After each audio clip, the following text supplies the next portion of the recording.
Coming up this week on the Course of Life podcast, in our front nine, we begin 2024. A new year is on the horizon. Pro golf back in Hawaii. We get into that, tease our upcoming 2024 content plans, and a couple of news stories from the world of golf as well. And this week's guest is on a trek to play every single golf course in a state that's very near and dear to my heart. We get into all of his journey in the game.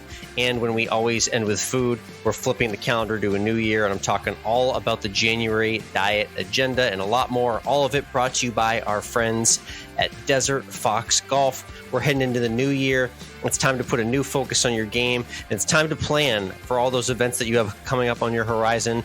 Whether you're an event organizer or you're just a golfer that loves playing in a lot of charity events with those swag bags that you see all the time. If you want to elevate your swag bag at your next event, be sure to get Desert Fox Golf involved. Get a phone caddy for yourself and you'll see how amazing the phone caddy is. It's the best phone holder in golf, period.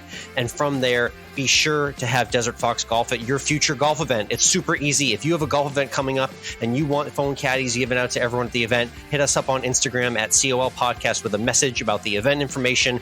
We'll take it from there. We'll do the business side and get the cool stuff at your event, and you could get a cash referral just for sending the information our way. That's right. You're already playing awesome events all year.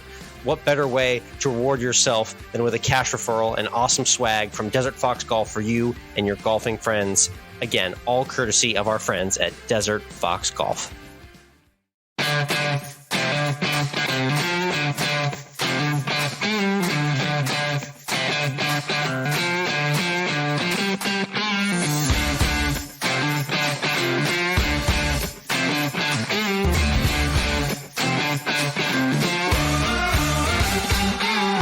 Hello, interwebs, and welcome to Course of Life. We are proud to be presented by our friends at Desert Fox Golf and the Live Tag app. I'm Michael, he's Alex, and Alex, Happy New Year!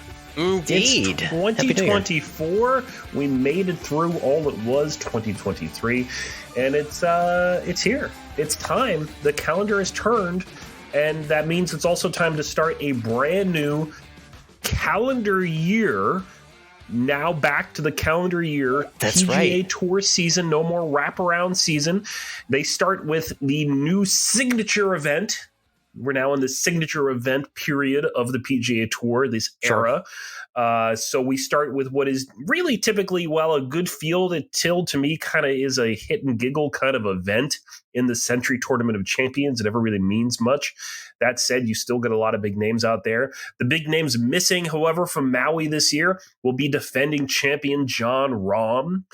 I wonder why. 72-hole record holder Cam Smith. But it's okay. Scotty Scheffler will be there, the number one ranked player in the world. That's right. Yeah, it's Hawaii time. Whenever you flip the calendar, it's always that mental reminder that we're starting anew. And you mentioned it. We're not doing the wraparound stuff. It's an actual calendar season that starts in January and ends in the fall for the PGA Tour and the best golfers in the world. Jon Rahm's absence definitely going to be the highlight of the week. Obviously, we kind of had the bomb drop right before the holidays got going into overdrive that he was heading to the Live Tour. That's right. He took the Saudi money just like a lot of other best players in the world have.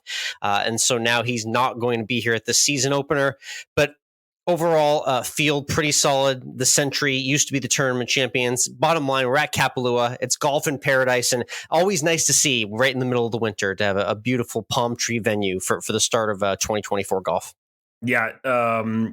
Of course, outside of Scotty Scheffler, Victor Hovland is out there. Patrick Cantley, who's been very busy this offseason in the boardroom. Yeah, for Politician sure. Pat. That's his new nickname. Yeah. Oh, man. No more icy. No more Patty Ice. It's now Politician Pat. That's right. Xander Schauffele, Max Homa, Matt Fitzpatrick, Brian Harmon, Wyndham Clark round out your top 10 players in the world that'll be there. The two missing, of course, are going to be Jon Rahm and one other who seems to miss a lot of these events now, even though he was campaigning for them. Yeah, very interesting. Mr. McIlroy, not in Hawaii. It's a beautiful resort. It's a nice little way to kick off your winter, Roars. I know you're probably spending some extended time with the family this holiday season, but Yeah, it's just like maybe another sign just showing how dejected and tired he is from fighting the good fight for all this time. And he's just like I can't even bear to show up at this opener. But regardless, still a pretty solid field. Going to be interesting to watch who emerges. It's always kind of curious to see who wins these early season events and who comes out hot out of the gates. We always talk about Victor Hovland in tropical locations. So I'm going to say he's maybe one of my picks to win it this week. All right. Keep an eye on Threads to see Alex's picks there, as well Threads as and Twitter on Wednesdays. I'm going to get that going again. We're going to lean into the weekly winners. If you remember, Mike, I think I lost count. I think it was like 9 or 10 outright winners in 2023. So we have a tall burden to bear to match that. I don't know if we needed a third hand to count your winners or if we just filled up 2 hands. So it was a lot last year. Good year for the golf bets. So we'll see if we can keep it rolling again. Follow along at Threads, Course of Life Alex, and Twitter, Course of Life 1 for all the picks Wednesday. And since we are entering this new signature event era of the PGA Tour, that means the OWGR, the official World Golf Rankings, has made some adjustments so that we can give out points during these events. Again, these new signature events are 80 field, 80 players or less, no cut, and they're going to give points. So again, a no cut event is getting OWGR points. Yeah, I can understand the whiplash and the feedback on that, because it seems a little bit contradictory to previous language that we've heard. But it's just it's the softening, I guess, a little bit the softening of the PGA Tour stance on the way they're allocating these points. It's an interesting unravelment as we start the year. It's also, obviously, I think the argument is going to be that the PGA Tour signature events you can play into. It's for the top 50 players, right, or something. And then there's spots for how you played over the previous 3 or 4 weeks. So you can get into these events as well, as opposed to on live with no cut fields. It's just you're in it for the entire season. It doesn't matter. You're there. So I get that distinction, but I still hate that these are no cut events. It's so strange, and I mean to kind of roll it all into what's going on as well too. We're wondering, how we're going to separate the PGA Tour and the Live, or how they're going to come together. And there's been all this talk about them kind of separately coexisting while the agreement is being worked out. But now it looked like you and I had been talking for months about, will an agreement get done by the end of the year? Will it get done by the end of the year? It didn't. It's not. It wasn't done, but they got more time now, so it's okay. So apparently there's some sort of an extension basically for the PGA and the PIF to figure out the framework of this vaunted agreement that they put in place a few months ago that's never really come to fruition.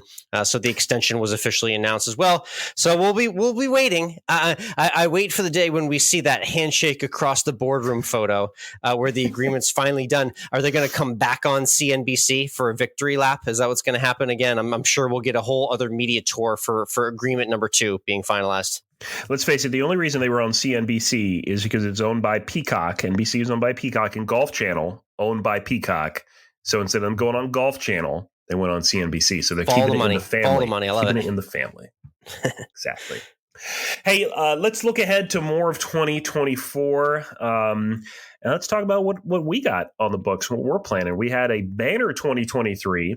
In terms of everything that happened on this podcast, of course, highlighted by that week-long trip to Ireland. Thanks again, as always, to our friends at Tourism Ireland. We went to TPC Sawgrass as well to wrap out the year. You went to the PGA Merchandise Show last January. We're going again in a few weeks. That's right. I will be there as well, making my first trek down to sunny Orlando. And there's a lot more really on tap that we could be doing. Yeah, I think it all starts kind of there with the PGA show. Can't wait to show you around. It's basically become my home here in the last couple of years and a great networking opportunity for us. But for anyone who's in the industry who knows, it's basically like the Super Bowl of golf business is what I'm calling it. There's every single club manufacturer, merchandise and style and apparel brand, and all sorts of lifestyle and accessory brands that are on hand showcasing what's new. It's an awesome opportunity for us. We get to see all the brands, interact with them all, find great content opportunities, and do great interview content as well too on the show floor. There's going to be a lot of names there. I'm starting to see the list of who's going to be there. So I'm excited to have you in tow, and I'm going to show you around. And I think this might be probably a little bit of the start of you kind of testing out what your new clubs might look like. I know you've been teasing the idea of getting some new clubs, so I think this is going to be your first venture because you're literally going to get to see the latest and greatest from every manufacturer in the game. So yeah, I don't know if I'll have new clubs by the time we hit the PGA show or not, but I have been using at this point my set of Tommy Armours I've had for maybe close to 20 years, and yes. I bought them used. You have, yeah, and that's saying something. That's an understatement. You are due. I'm about due. You are due with a capital D for new irons at minimum. Overdue. So it'll be interesting to see everything on display there, and obviously that kind of kicks off our 2024 content. The things that I'm looking forward to, you remember last year, went back out to Hyatt Regency Tamaya for the PGA Professional National Championship. They have moved that this year to Frisco. And I know I've shown you a little bit of that new Omni branded headquarters there in Frisco. That's where they're going to be having that Club Pro event for the top 20 who get in the PGA Championship. So we'll be sure to profile some players there. That trip's all but locked up for me. And who knows, maybe even parlay that into our first major championship credentials at Valhalla this May. Anything can happen. Anything is possible. Anything can happen. You never know. You know, that PGA headquarters there in Frisco, just down the road from some family that I have there. So, just saying. That's happening. That's late April, so you can look forward to that in the spring. And then I already got it earmarked late in the summer, Mike. I've already planned 2024 travel around the idea that I will be back pre-Labor Day week in Massachusetts. Huge news, as we highlighted in the last month or two, about the LPGA coming back to New England, and not only back to New England, but bringing professional golf back to TPC Boston, where they used to have a PGA Tour event for years. And I'm looking forward to covering pretty much the entire tournament week if I can. And isn't that like right around your birthday too? It is leading right into it. I'll have to check the exact dates on it, but I'm always around Labor Day weekend, so it's going to be awesome to see that back on home turf. Trips planned, nothing flight wise booked beyond the show yet. I'll be doing the Florida trip. We'll get some more Vegas content from a trip in April for sure, and maybe some Illinois golf. I think again for myself. Where are you heading this year? There's a family reunion that's going to be happening just north of Knoxville. I'm sure there'll be a round of golf going on in there somewhere. Nice. Okay. A lot of golfers in my wife's side of the family, and the nerds that we're going to be headed to Indianapolis in the late summer for Gen Con, which is are you ready for it, Alex? Yeah, convention for what? Board games. Oh, that's cool. No, that's neat. Interesting. So we'll be headed out there for that for sure. So those are the ones that are really set in stone right now that we know are happening. Good stuff. All right, cool. So that's a little bit of a look at what our 2024 is looking like. Again, we thank you for listening, and be sure to follow along and subscribe if you already haven't to the pod. And also our second platform is over on YouTube, where we're putting together videos pretty much on a weekly basis. Our most recent one was the last video, 2023, showcasing some really weird and wild and unique Christmas lights here in Central Texas. This coming week, it's another one of those Texas towns, Mike. This time I got out to Dripping Springs. I teased a little bit of this, but I was walking through abandoned school buses, giving myself childhood memories in the back of a driving range. All sorts of fun to be had in Dripping Springs, Texas. That coming off that visit to Dripping Springs Country Club a few weeks ago. Yeah, that was some exciting pictures, at least, to see in the little videos you put up on Instagram of what's going on there. So I'm excited to see what else is really going on there at Dripping Springs. Where did you sit in the school bus as a kid? Were you front, middle, back, window seat? Where'd you usually prefer? At the very least, the last couple of years that I was on the bus, it was like third or fourth row, and I would sit down. Toward the front. I don't mind being in the front either. I kind of like being close to the driver, seeing out the front big window there, and also having a window seat to look out to the side. So we'll take you through some school bus memories in that upcoming video as well. So be sure to check out Course of Life podcast on YouTube for all the videos and full podcast episodes as well.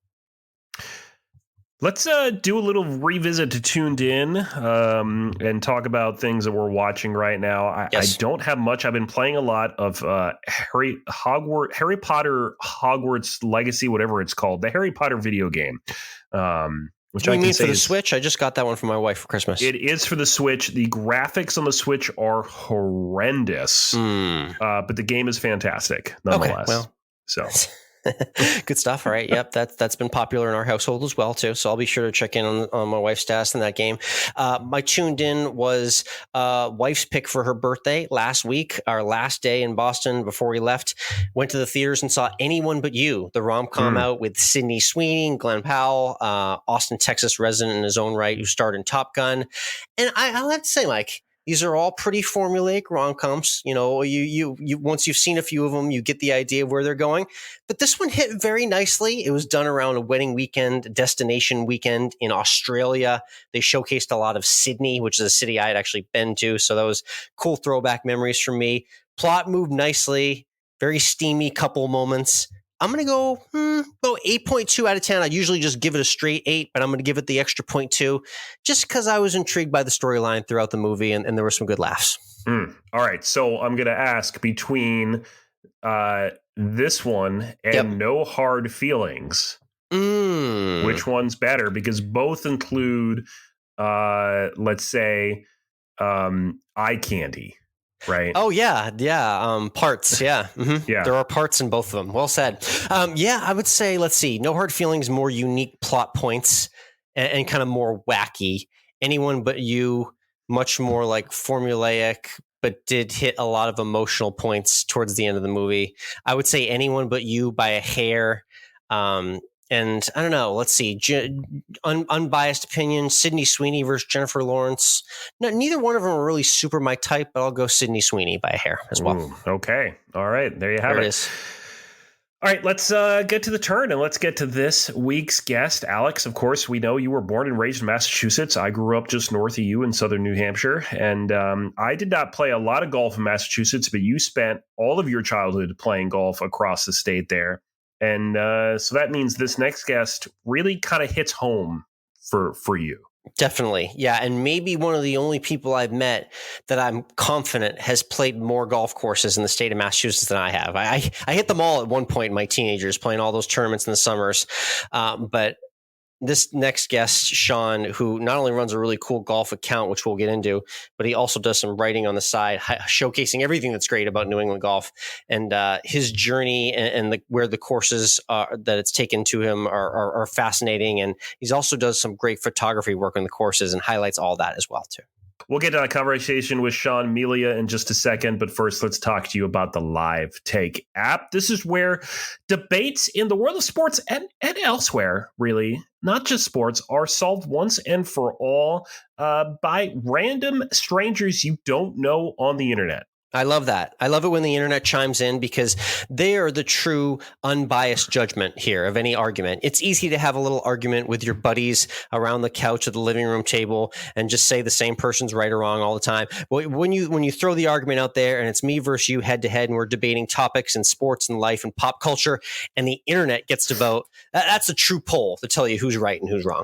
Yeah. And, you know, it's particularly interesting to see that our live take we did this past week where we spent 5 minutes debating via audio something on the app and y'all can listen and vote. We said who was going to have the better New Year's Eve, whose plans for New Year's Eve was better.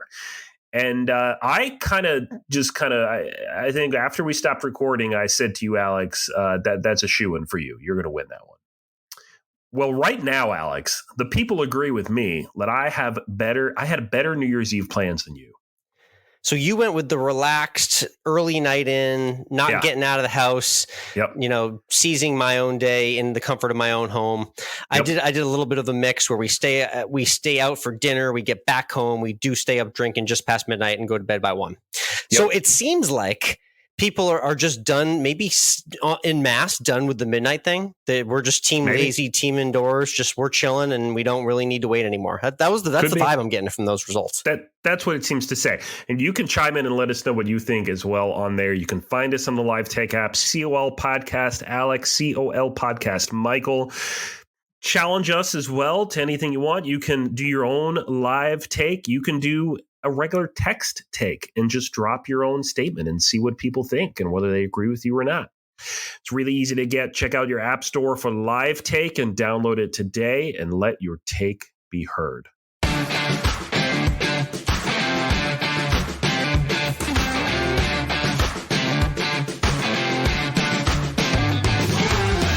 Next up on the tee, he's on a quest to play every single golf course in the state of Massachusetts, where I'm originally from, and he runs the Bay State _ golf account, showcasing all the great golf in Massachusetts. He's also the editor of the New England Golf Journal. It's Sean Melia joining us on the Course of Life. Sean, how you doing today? I'm great. How are you? Very good. I actually just got back from visiting Massachusetts and the family for the holidays. We just missed paths, but I'm glad we could connect now. Like I mentioned before we hop on, I live in Texas where it's golf year round. I just got off the course as we're talking now. I'm curious for you though, how you holding up during the winter off season there? I do okay. I don't mind not playing golf. I think about it a lot. I still have, outlets to write about it and kind of talk to friends and people about it. So you kind of get into a rhythm up here where you've got your winter season. Maybe you sneak out. There were a bunch of people playing. You were up here. We had some pretty warm weather, and I didn't have a chance to play. I was at my mom's, and I did not bring my golf clubs with me. So yeah, so I'm okay not playing. I think the last round I played was the middle of November. And then I do a little bit of work. I'll get some lessons. I'll go to some indoor spots and hit balls and grind a little bit. So I feel like I'm ready to play golf when March, April, and May roll around. So yeah, I think I'm pretty good at just taking it easy and doing some other stuff in the winter, as well as just playing a little bit. Love it. Yeah. And I appreciated seeing the explosion of the alternative golf concepts, which we love highlighting here on the show. I did get to go to the new Top Golf in Canton, had a fun hour there, bashing balls with the train going by in the background, which is a really cool experience. And I'm seeing X golfs all over the place. How do you kind of stay fresh? What do you mix in? You mentioned you do some lessons in the winter as well, but kind of how do you stay fresh and game plan for the new golf season? Yeah, there's a couple spots that I like going to. We just had a 5-iron golf open in heard downtown about that concept Boston as well too. And last winter I kind of took advantage of a founding membership, so you got a little bit of a deal for the first 3 months, which happened to be January, February, March out here, and I could walk down there and they stored my clubs. So 5-iron is a great spot. And then there's another spot that I like a lot called Pure Drive, which is in Woburn, which is like 15 minutes from where I live. It's easy to get to from the city. It's run by Adam Koloff, who grew up, and he's from Stowe. We actually had him on the show about 3-4 years ago. Small world. Yeah, amazing. So I went to middle school with him.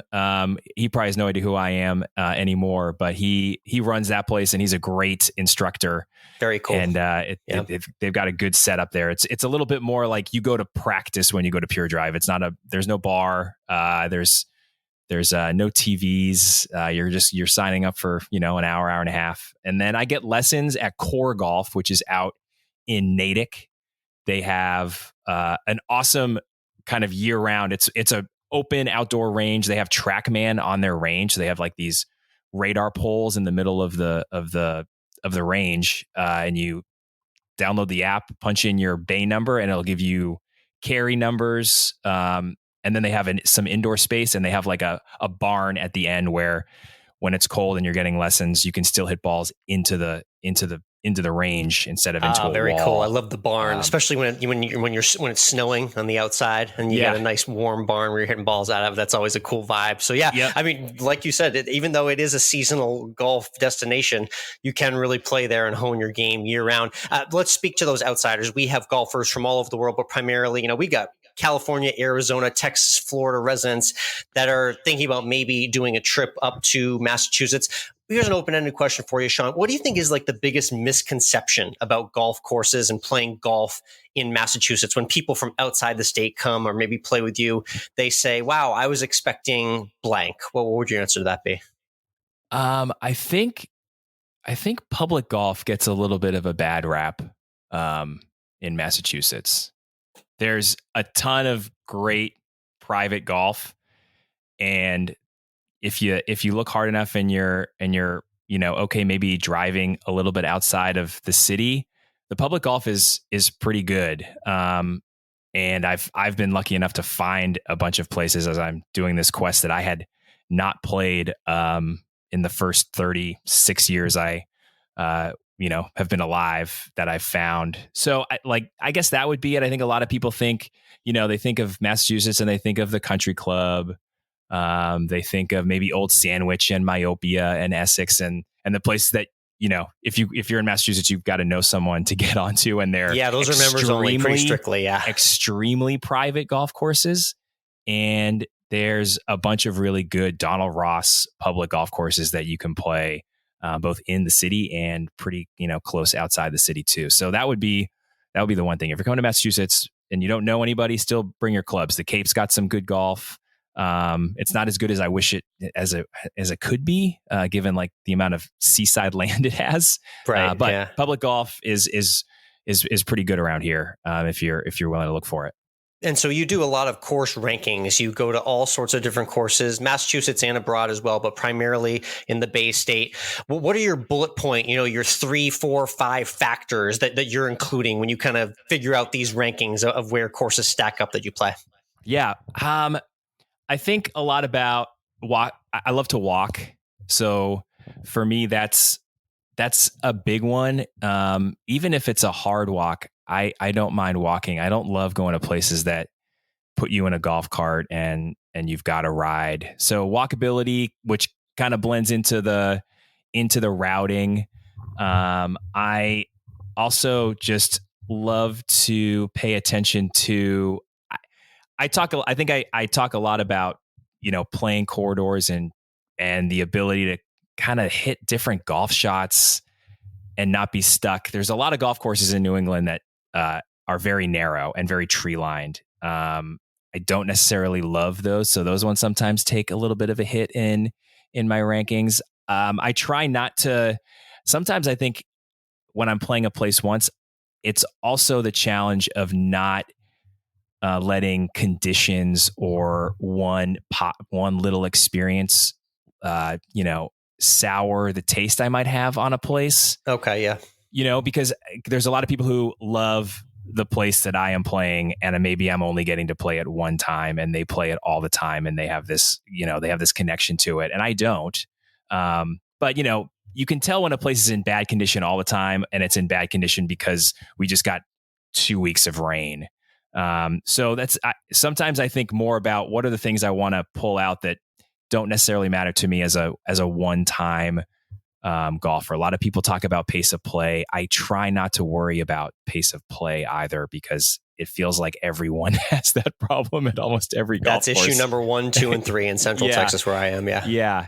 And I think a lot about par 3s and par 5s, just as far as, are they different? Do they vary? Am I playing kind of the same par 3 4 different times where I'm hitting, an 8-iron 155 yards into the same kind of green? And then I look at greens too. I think greens in New England and Massachusetts are much of the defense because we don't have enough land for long golf courses. Yep. And so that's another thing I find myself looking at a lot as well. That's a great segue, Sean, because I want to mention the most mint, purest greens that I had the fortune of playing, about 100, 150 times over. You and I are cut from the same cloth. That quite literally, we were born in the same hospital in a town called Concord outside of Boston, Massachusetts. And I played all my high school matches at Concord Country Club. You got to visit that course. So did I. But for people who are outsiders, who don't know that destination, describe that course and specifically what makes it such a unique Donald Ross design.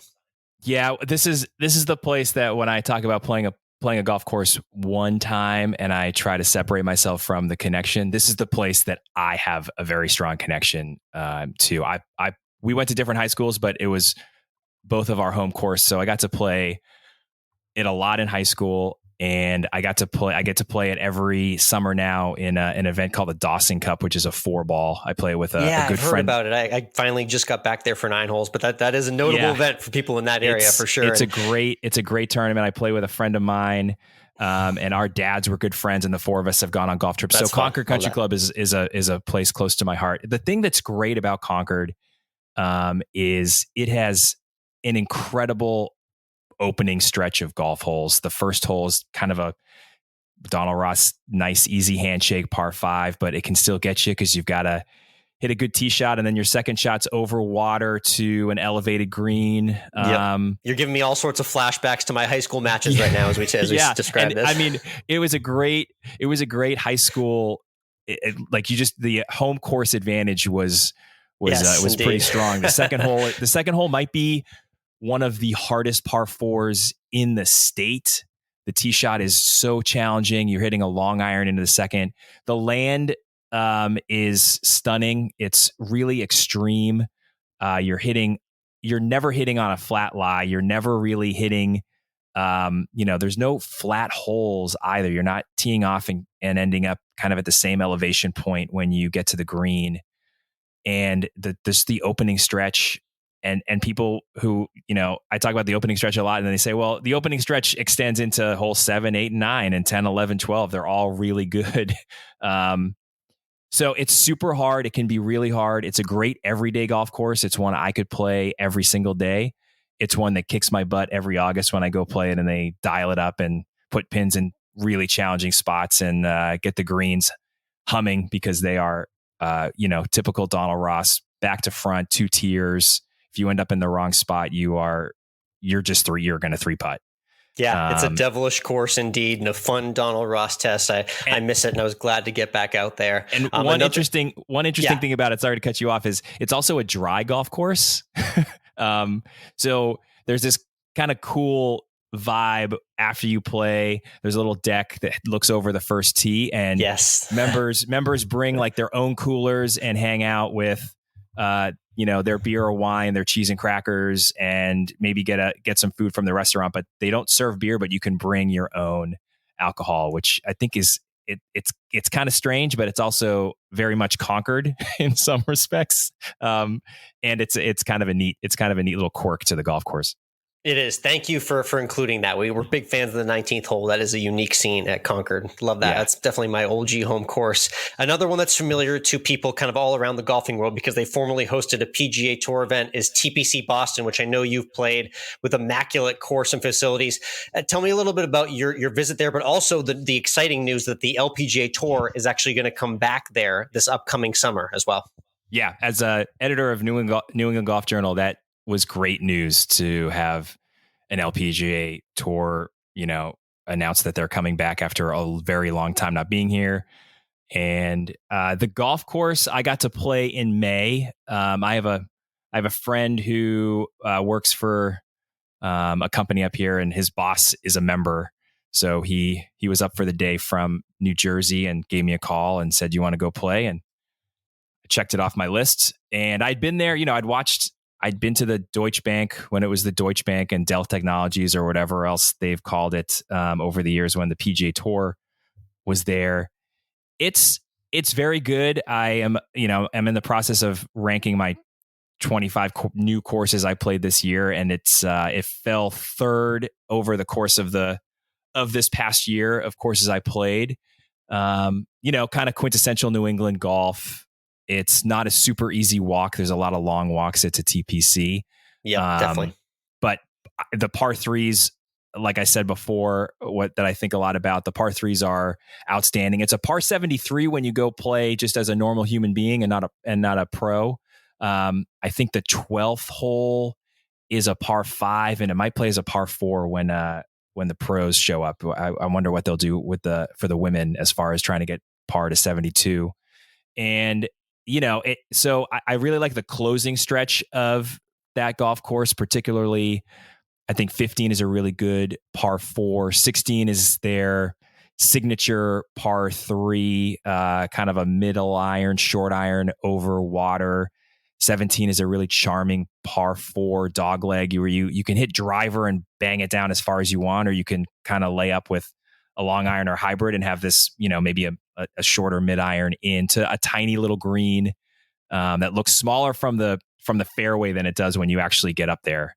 And then 18 is a really cool par 5 with a wild green that after playing it gave me great respect for guys who are getting up and down for birdie, especially on Sunday.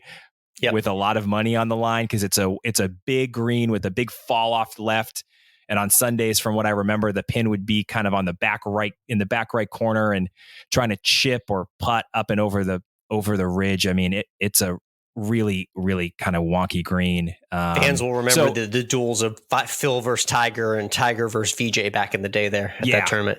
Yeah, and I think the LPGA being there is just great.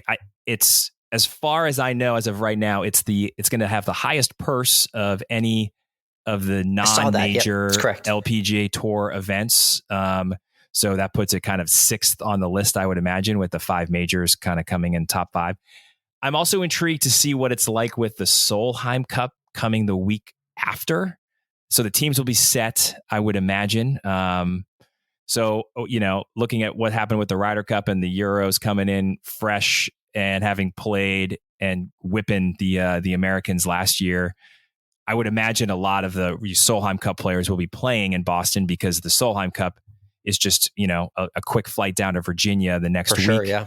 So it'll be a really great event. I'm interested to see what the Labor Day energy is like. They're finishing I think they're planning on finishing on a Monday still.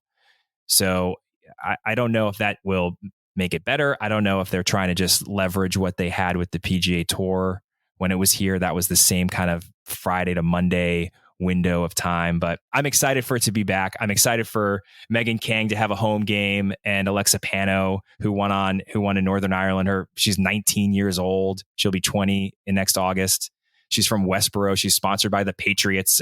It's just those two will be very cool. And maybe we get a cool Monday qualifier, some local, amateur Molly Smith maybe, or somebody else who's very good and very talented to make a little noise. So yeah, it's going to be those great. Will be fun storylines for women's golf coming to the Boston area. That's going to be a great turnout, and I'm excited to be there as well too. Again, Sean Melia, New England Golf Journal, and Baystate_golf for all his golf course reviews, rankings, and content as well too.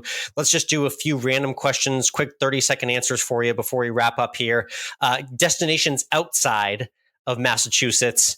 Pinehurst number 2 going to be the site of the U.S. Open this year. What are your quick thoughts on that U.S. Open track? Oh, I'm super excited about it. I was looking back at the last 2 results at Pinehurst number 2 for men's U.S. Opens, and they haven't been great. Michael Campbell and Martin Keimer were the winners. But that's right. Yeah. But if it's anything like 99, it's the 25th anniversary of Payne Stewart beating Phil Mickelson. So there'll be, that'll be kind of a nice little anniversary. And I'm excited for it. I just love that place. I've only been once. It was just a really wonderful week. I got to play number 2. I got to be I was the first group off. I was there by myself. My wife was with me. She walked with me. She's not really a golfer, and was paired with 3 other people. And we were playing fast enough that they were telling us to slow down, because we ran into people who were starting their round on they teach people off on the 14th. But I'm excited for the US Open. I'm always excited for the US Open. I always love watching it when it's a course that I've played or kind of have a little bit of knowledge of. I'm hoping I can maybe weasel my way down there to cover it in June as well. So it's a great place. I was talking with a buddy earlier today, because I send out a newsletter every Friday, and my wish was just, I hope that the US Open is great at Pinehurst. And I remembered that Michelle Wie won the week after Martin Keimer won, because they had back-to-back US Opens. And I wish I kind of wish they were doing that again. Or my friend even said, what if they played at number 2 and number 4 simultaneously? Like, how cool would that be? So all sorts of stuff you can do at Pinehurst. The box golf idea like that is do the Solheim and the Ryder Cup at the same time at the same venue. Yeah. So that's anyways, but Pinehurst I'm excited for. It's going to be great. Your favorite memory? We probably crossed paths at Augusta in 2022. Tell me what your favorite memory that sticks out from walking the course. Mine was just the elevation. I could not believe how much elevation change was on that course, because it presents so flat on TV. I was there in 2018, and I was there for a Monday practice round. Nice. The elevation is pretty staggering. I also just the openness when you first get there, and you can see more than you think you should be able to see as you walk kind of onto the main part of the grounds. And you get to the scoreboard. And I also found that I lost my bearings a little bit. You think maybe where the ninth green is, because that kind of brings you back to the clubhouse. But there's these little things where you're like, oh man, the sixth green and the sixth is it 6 and 16 are very close to each other. So just kind of walking around and realizing some of the little pockets that when you're watching on TV seem so separate from each other, and they're kind of close, and then just how kind of open and expansive the whole place is. And man, they have that thing dialed. I mean, it was such an easy experience being a fan there. Walking in, parking is free. The gift shop is just, they'll hold everything for you, so you're not lugging it around with you all day, or they'll ship it home for you so you don't have to bring it on the airplane. I mean, they think of everything there. It's a pretty great event, and I mean, it's an incredible event, and it's an incredible event to just be a guest at, or a patron, I guess is the right word. Indeed, yeah, Augusta, glorious place. Get there once if you can, if you're a golf fan. Even go to ANWA. If you can just go to ANWA and walk on that Saturday, whatever day they have for the women's amateur, it's my buddies and I went and we walked the whole place backwards. We barely saw a lot of golfers because it was Monday, and it was just the experience of being there. Not even really seeing a lot of golf. Good idea if you just love the course. Indeed. I love that. Sean, let's do a couple quick suggestion boxes. These are some random ones. I didn't quite see them on your page, but you may have already played them. My only bragging right to my golf career is that I won one tiny little one-day junior tournament, and it was on a par 65 course, Wenham Country Club. Sean, have you ever played that track? I have, because I used to teach up in Beverly. So that's another part of it's another part of the state that I'm pretty familiar with, and I've played Wenham. I've played Wenham a bunch of times. I have checked it off the list, and that back nine is sneaky good. When you get out into like the rolling hills there, it's kind of a neat, New Englandy drivable par fours, tiny little greens. There's some good holes out there on the back nine at Wenham. It's a cool place. Very cool. And then my random suggestion, my favorite 1-2, if you're looking for a true Boston dirt track experience, is you head over to Newton and you go to Newton Commonwealth, and then you go to Buff's Pub down the street for the best wings in Massachusetts. Have you been to either one of those venues? I have never in my life played. That's Leo J. Martin, right? No, it's Newton Commonwealth. Okay, so those are two different places, right? Of itself. So I've never played Newton Commonwealth. I've also never played Leo J. I can't say, and I've never been to Buffs. So I appreciate the tip, because I always like to eat something before or after a round of golf, if I can find a local joint. Perfect segue. That might be our trip for you and I to meet up in the Boston area next summer. But we always end with our 19th hole question. So it's real simple. You get into the clubhouse, your favorite 19th hole. What's the go-to order for you? What's your favorite meal and drink to order? So I listened to your Gabby Ruffles before I hopped on, because she's a kind of an interesting character to me. Thank you I for heard that, this question, so I was thinking about it. It's a cheeseburger with fries. If I walk, if I ride, maybe I'll have a salad instead of the fries. And I'm drinking like some sort of light beer, or I also really love like a good fountain soda after a round of golf too. If maybe I've got to drive home. A good draft Pepsi or draft Coke with a cheeseburger is usually my go-to. Yeah, that is tried and true. There is something about soda that hits after a round of golf that I can appreciate. It's so good. I like that answer. Sean, thank you so much for hopping on. Again, it's the New England Golf Journal. Check it out. And on Instagram, Baystate_golf, on his quest to play every golf course in the state of Massachusetts. Thank you so much for hopping on, and hit him straight out there. Yeah, thank you.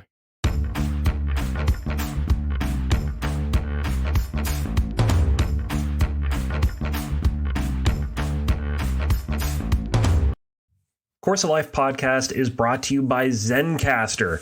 We've been using Zencastr here since almost the very beginning, as how Alex and I record this podcast from hundreds of miles away, and it provides us with great quality audio that works every time, and it's something that makes Course of Life what it is and has kept us being able to make consistent episodes every week. And now it's super easy to record a podcast with Zencastr. You log in using your browser and start recording a high-quality podcast right away.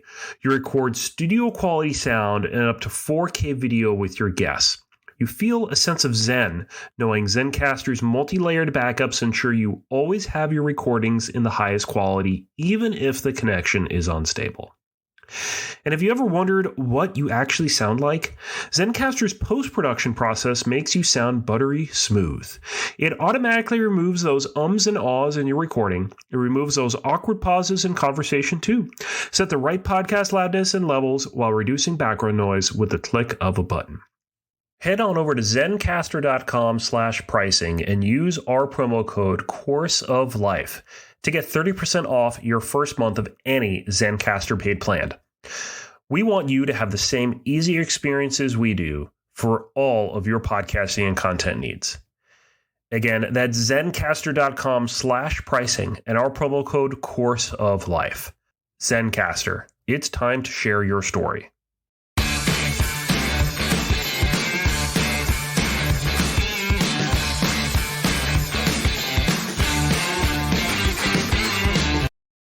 And we're back. Great chat there with Sean. TPC Boston. It's going to be the highlight again this year. He said it was the number 3 course in Massachusetts. I'm kind of surprised it's that low, honestly. Yeah, it is. I mean, it's a beautiful course. It's always in great condition. It doesn't have a ton of character, I think, like some other courses. Like if you picture like a North Shore course, like up against the water, or like a Cape Cod track that's got a lot more charm or something like that. So maybe that's where it doesn't get to the top of the rankings, but a beautiful course nonetheless. And again, I can't wait to get back there this summer. I'll be walking it for sure, and excited to see the LPGA players and how their game stacks up against a former PGA Tour venue as well. So again, check out Sean, not only the New England Golf Journal, but his Bay State _ golf account. If you're just looking for another beautiful golf course account to add to your feed, so when you're scrolling by, you see beautiful pictures of golf courses, Sean's the one to follow for sure. And if you like that conversation with Sean, plus everything else we do here on this podcast, make sure you punch that subscribe button. Leave us a rating of your choice. The more, the merrier. It is a new season. You got a lot of new year, new season, new stars to hand out. You know you're feeling generous because resolution, be nicer to everyone, especially in the internet. There you go. There you go. Follow us on Instagram, COL Podcast, Course of Life, Alex, MWRINC. We're on Threads there as well. Twitter/X. Alex is over there, Course of Life 1. You'll find me at MWRINC, but I don't do anything on there anymore. YouTube, Spotify, Apple, iHeartRadio, all that fun stuff. And AlwaysEndWithFood is our Instagram account for all of our food content. You see a lot of cool stuff going up there as well. Before we really get going here on the back nine, I need to tee us off with a little thing that grinds my gears, Alex. Oh, fun! Wow! Oh, so we're rolling some grievances over into the new year. I love it. Yeah. It was New Year's. It's and which meant, at least here in the South, fireworks galore. Oh yeah. Oh yes. My neighborhood is still riddled with all the garbage today.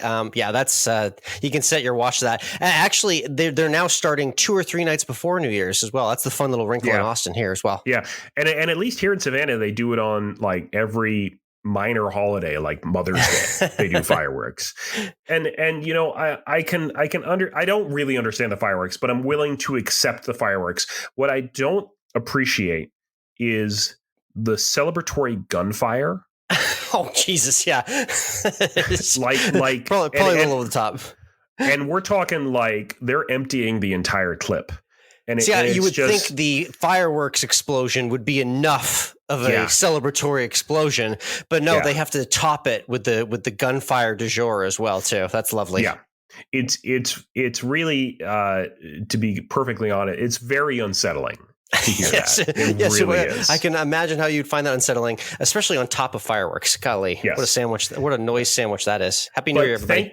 Thankfully, I can say let Leica, while inside the house, does not get freaked out by firework noises. She's perfectly fine. Taking her outside, trying to go out like we did last night, when you choke on the smoke from all the fireworks as you walk out the door. That was a bit more of a challenge. She didn't like that as the sound was bouncing around all the houses and everything. That she did not like. Yeah, we're lucky we got pretty resilient dogs with that stuff. Yeah. I know some people aren't as fortunate out there. So, It's new year. And I think, honestly, segueing to some quick football talk, resolution is throw 2023 seasons for both of our teams in the trash. What season? I don't even remember the 2023 season anymore. Yeah, it's bad. We'll do the official eulogy on next week's podcast, but essentially we got one more to go here, slogging to the finish line for both of our teams. Patriots now 4-12 after they lose to the Bills, and I'm just gonna say it. I think we're about to watch the last game that Bill Belichick coaches as a member of the New England Patriots. What happened here? Because earlier in the season, we were talking about this. We were like, nah, Bill's not going to get fired. He's not going anywhere. He just had his contract extended. He's sticking here until he decides to leave. Is he leaving, or is he being shown the door? What is happening with Bill Belichick? He's going to be shown the door in a nice, fancy, cooperative, mutual way, a.k.a. the New England Patriots and Bill Belichick mutually agree to part ways. Now, what comes of that, if he's got some other deal already lined up, we don't really know from there. But they'll bow tie it, and they'll make it look as nice as possible, I feel like. Bob Kraft's the owner of the Patriots, and he's pretty good about handling those relationships nicely, even on the way out. But it's going to be weird no matter how it happens, because Patriots fans and NFL fans, for that matter, are just so used to seeing him on the sidelines, and that could change come next season. So a lot of question marks coming up here, but I'll save the official eulogy for a week from now. You know, I am curious if Brian Dable will be looking for a job. Maybe he'll want to coach the Patriots. I mean, honestly, former Patriots staffer, familiar with the organization, he could throw himself on the list of candidates if he's a free agent. I think we're looking at maybe Gerard Mayo, maybe Mike Vrabel from the Titans could come back to Foxborough. Good relationship with him, so I'll be curious to see what happens there. But yeah, what you guys, you're done with Daboll? You're done with him? I'm done with everyone in the Giants organization, to be honest. Get rid of all of them. Just cut the team. Just burn it all to the ground. Full fire sale, coaches, players, everything, because all we really have right now is a horrible contract for a quarterback who hasn't played since signing the deal. So yeah, it's crazy. And now you and we're going to be doing the little top of the draft board dance with these QBs now, like for the next 4 months, because we're right in the thick of it, looking at about top 5 picks for each of us. So it's going to be very interesting to see what strings are pulled for the Pats and the Giants. But thankfully, just one more game to go in the regular season for us. Can we also just real quick talk about the Lions and Cowboys game and how the referees are such idiots? Yeah, the whole reporting, the guy walked over, but he didn't see him reporting, and he caught that wonderful touchdown on the trick play, and it didn't count. Yeah. Literally right in front of the referee's face. And it was like, you didn't report as an eligible receiver to me. The Lions have this aptitude for getting screwed over in weird ref call scenarios. And Lions fans know what I'm talking about. I don't know specific examples, but there's been a few times where I feel like the Lions have really gotten hosed. Almost makes me wonder if they might get some karma coming back their way this playoffs in the form of a nice call or two. Look out for that in the future weeks. But you're right. That was worth noting. That was an all-time bad one. All right. For now, let's hashtag always end with food. Yep, that's right. Always End with Food on Instagram. It's our food account, our 19th hole segment to wrap up the podcast. It's here. Dry January in the diet on full blast starting right now as you hear this. I know a lot of us are dreading this week coming around, but it's officially here. It's HEB cart is ordered. Groceries are done. It's going to be a lot of meats, a lot of vegetables, a lot of smoothies.